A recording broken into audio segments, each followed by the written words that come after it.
খাবা হিব্বি হয়েছে।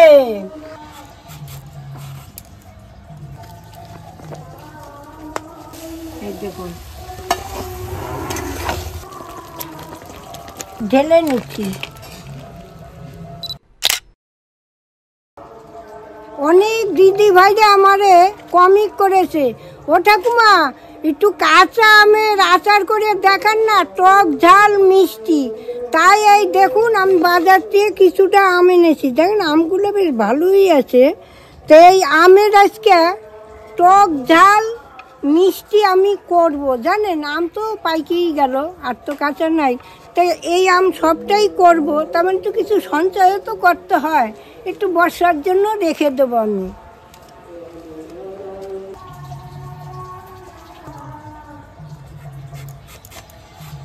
আমি এখন আমগুলো কেটে নিচ্ছি। আমগুলো কি ডাসা না, এই আম মাখা খাইতে যা লাগে না, ও টক আর মিষ্টি আমার জান। ভিডিও শুরুতেই আপনাদের বলি, আমাদের পাশে একটু কীর্তন হচ্ছে, মাইকের একটু আওয়াজ আসছে, আপনারা মনে কিছু করবেন না, মানিয়ে গুছিয়ে নেবেন।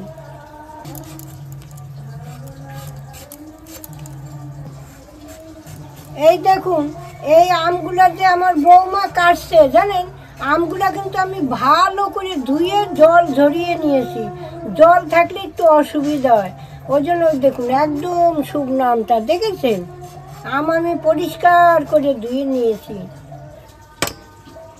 আমগুলো এখন ছুলে নিয়েছি, এখন আচারের জন্য ডুমো ডুমো করে কেটে নেব।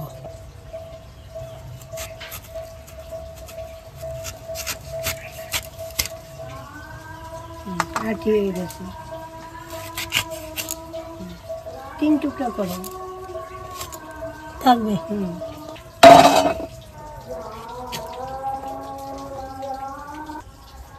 আপনাদের একটা জিনিস দেখাই, আপনারা দেখেন, এই যে আচারটা যে করবেন এই অংশটা রাখতে হবে, আর এই অংশটা যদি না থাকে তাহলে চাটনি হয়ে যাবে, আচার হবে না, তাই তো।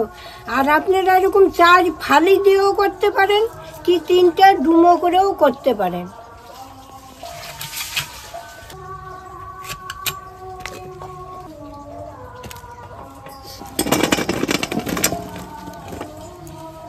এই আমগুলোর মধ্যে এখন হলুদ মেখে নেব।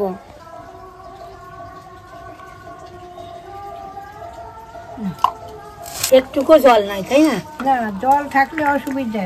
আপনারা যদি এইভাবে করেন, জলটা লাগাবেনই না, তাহলে এই আমের আচারটা বহুদিন রাখতে পারবেন সঞ্চয় করে।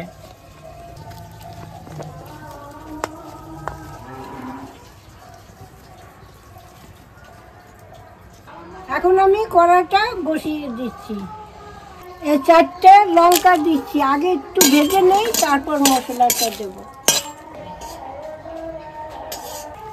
এই দেখুন 1.5 চামচ জিরে নিয়েছি, 1 চামচ পাঁচফোড়ন নিয়েছি, কটা গোলমরিচ নিয়েছি।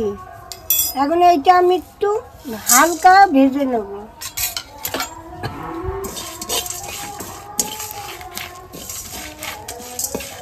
এবার আমি ঢেলে নিচ্ছি, মশলাটা একটু হালকা গরম করে নিলাম। এইবার আমি একটু তেল দিয়ে দিচ্ছি, আমি কিন্তু একটু সাদা তেল দিচ্ছি, কেন বলুন তো, আমে একটু সাদা তেলই ভালো হয়। এই লঙ্কা তেজপাতা দিয়ে দিচ্ছি, কটা পাঁচফোড়ন দিয়ে দিচ্ছি।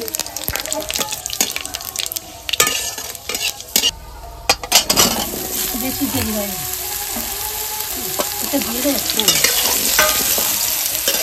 এইবার আমি একটু জল টানাইয়ে নেব, বুঝলেন, তারপরে আমি গুড় দেবো।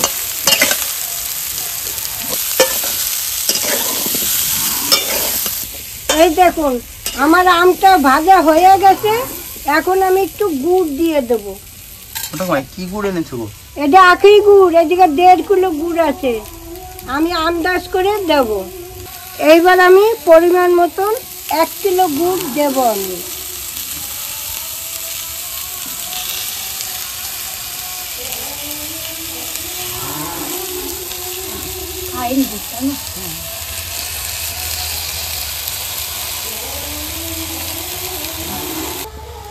গুড়টা গলে আসতেছে।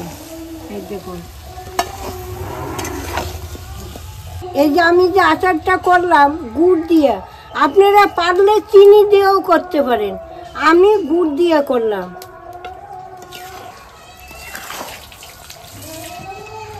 আমি এখন এই ভাজা মশলাটা গুঁড়ি করে নিচ্ছি। সেটা মনে আছে।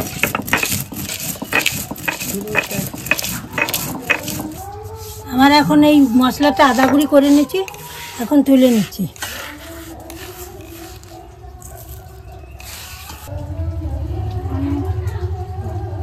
দেখুন আমগুলো কি সুন্দর টকবক টকবক করে ফুটতেছে। এই দেখুন আমগুলো কিন্তু গোটা আছে, এখন আর হবে। এইটা একটু ঝোল ঝোল রাখলে খেতে ভালো লাগে, একটু ঝোল ঝোলই আমি রাখবো। এই ভাজা মশলাটা আমি হাফ দিয়ে দেব।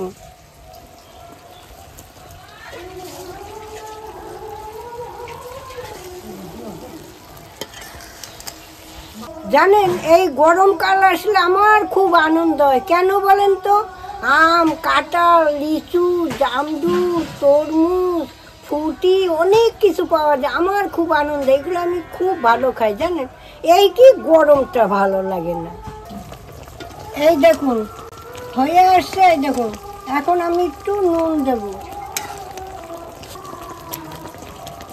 পরিমাণ মতো নুন দিয়ে দিচ্ছি, একটু স্বাদ আসার জন্য বিট নুন দিয়ে দিচ্ছি।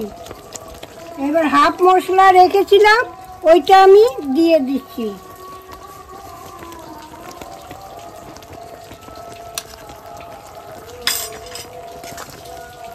দেখুন এখন মশলা দেওয়ার পর কালারটা কি সুন্দর আসছে। দেখুন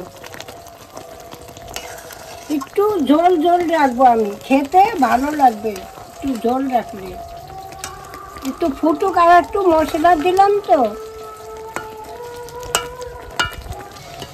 এই দেখুন হয়ে গেছে, আমি একটু হালকা ঝোল রাখবো, এই ঝোলও টেনে যাবে। এই দেখুন এবার আমি নামিয়ে নিচ্ছি, একটু ভিনিগার দিয়ে দিচ্ছি। এই ভিনিগারটা দিলে অনেক দিন রেখে খেতে পারবেন। এইবার আমি ঢেলে নিচ্ছি। দেখুন কি সুন্দর একটা কালার আসছে। না ধরো খেয়ে দেখো, এবার আমি একটু নেই খেয়ে দেখি।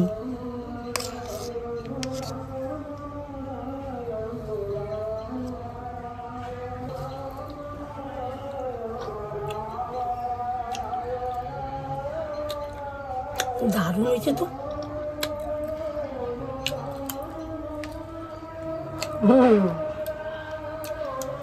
খাবা হিব্বি হয়েছে। গরমের দিন কোনো কথা হবে না, একদম সব সব করে খেয়ে নেবো। এত ভালো হয়েছে না।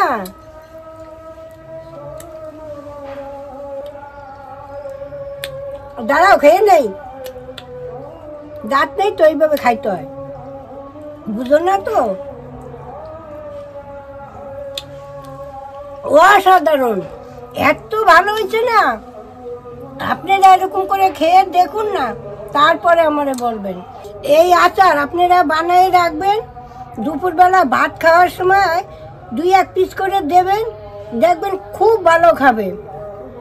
তাহলে আজকে আসি, আবার কাল দেখা হবে। টাটা।